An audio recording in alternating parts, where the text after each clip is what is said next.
out this morning by sharing a song with you all. So before I went to school to learn more about being a pastor, I was a worship leader for a long time. So my first language is music. So this was a song that, just kind of was really striking me this week as I was preparing this message and thinking over the passage. And most of you should probably know at least the verses of it, and if you know the chorus, that's great too. But if you want to sing along, we would love that.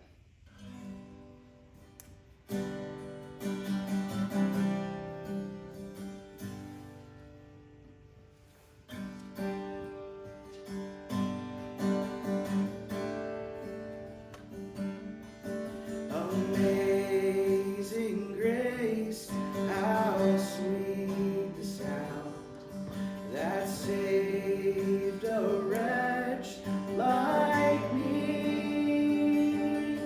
I once was lost, but now I'm found. Was blind, but now I see.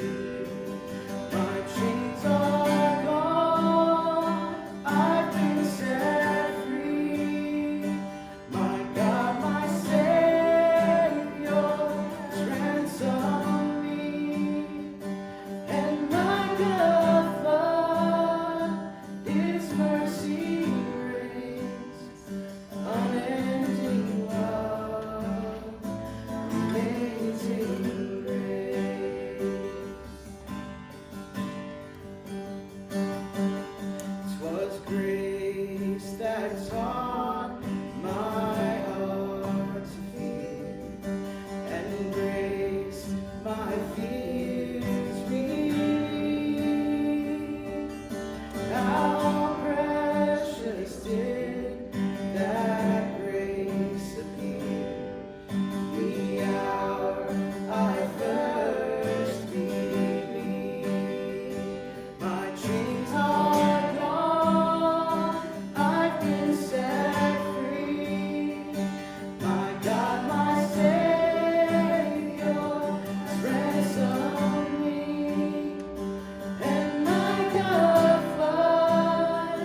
His mercy reigns, unending love, amazing grace. That's the end of the sermon.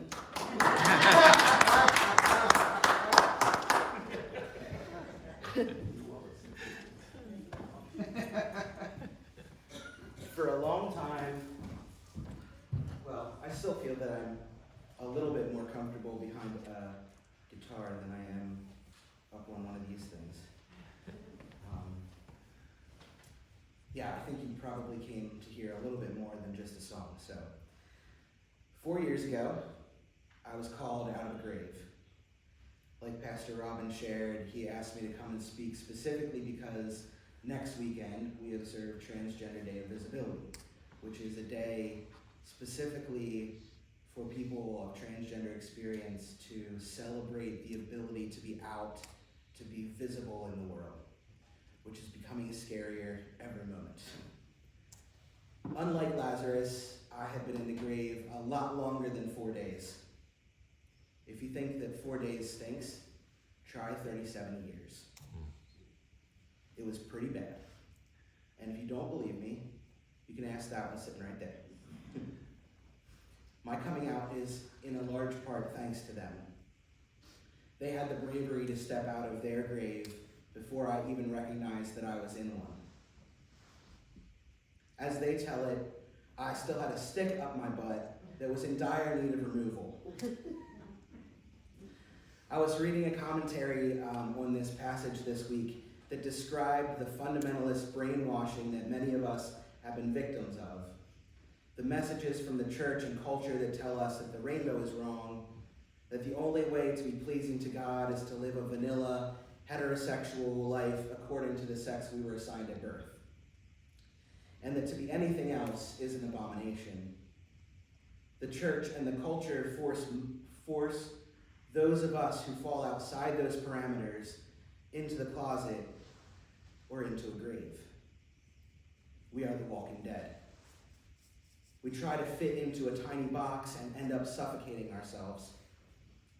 I always felt wrong, bad, like a failure, like I was never going to live up to this standard of Christianity. And I wanted nothing more than to be pleasing to God. When my kid came out, I tried to pull them into the grave with me. But they weren't having it, and neither was God. You see, God made me to be the kind of parent that loves their kid unconditionally. And that had me sitting in some cognitive dissonance. How can I love my kid completely 100% and say that this thing about them is bad? I love them so much it hurts. And to know that this thing was creating a wall between us drove me to re-examine my belief system. Did I believe that God's love was unconditional? Did I believe that God and God's grace were bigger than anything I could fathom? I did. So then who was I to put limits on God's love? Who was I to put God into a box? Just like that? Maybe not just like that. Probably wasn't quite that quick. But pretty soon, no, it wasn't. It took a little time, but eventually the stick was removed. I embraced my kid and their identity and the process they were in as a beautiful gift and not something to hide or be ashamed of. That didn't come without its struggles, because there were a lot of people around me who were wishing that we both just stayed in the closet. Who we were living with. But God wasn't done just with me accepting my child. Jesus was still standing outside of a tomb that I was sitting inside of, calling out, "Come out." God's love didn't end with Nova. It was for me too, and it's for all of us. So I came to the doorway, stood there for a while, watching Nova flourish and explore who they were, watching other queer folks celebrate at Pride, and wondering, was it safe for me? I took Nova to Pride that summer. It was my first time at Pride. It was their first time at Pride.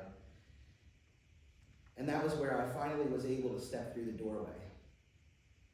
Like in the story of Lazarus, it was a community that helped me to come all the way out. I needed to know that there was a community that was going to help me to take off those grave clothes. It was seeing a group of people with rainbow umbrellas who were willing to lay down their lives, place themselves between protesters and festival attendees. It was the sight of several t-shirts with the words, "This pastor loves you," in rainbow colors. It was the tents representing affirming churches and all of the love and joy that could be felt that showed me that there was still a place for me, that God had a plan for my life, and that I wasn't messing it up.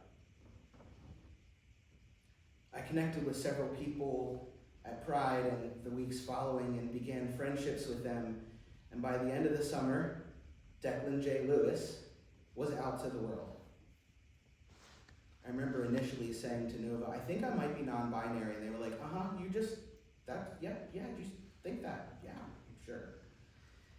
And it wasn't long before they started calling me Dad. And it felt like the most natural thing in the world.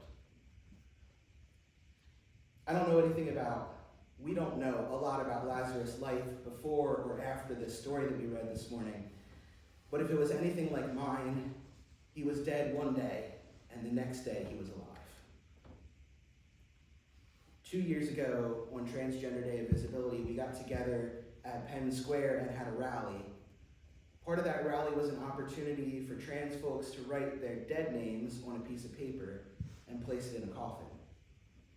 For those of you who aren't familiar with what a dead name is, it's the name that we were given at birth that we often exchange for a name that we feel fits our identities. some of us choose names that are closely related to our dead names. Some of us choose totally new names.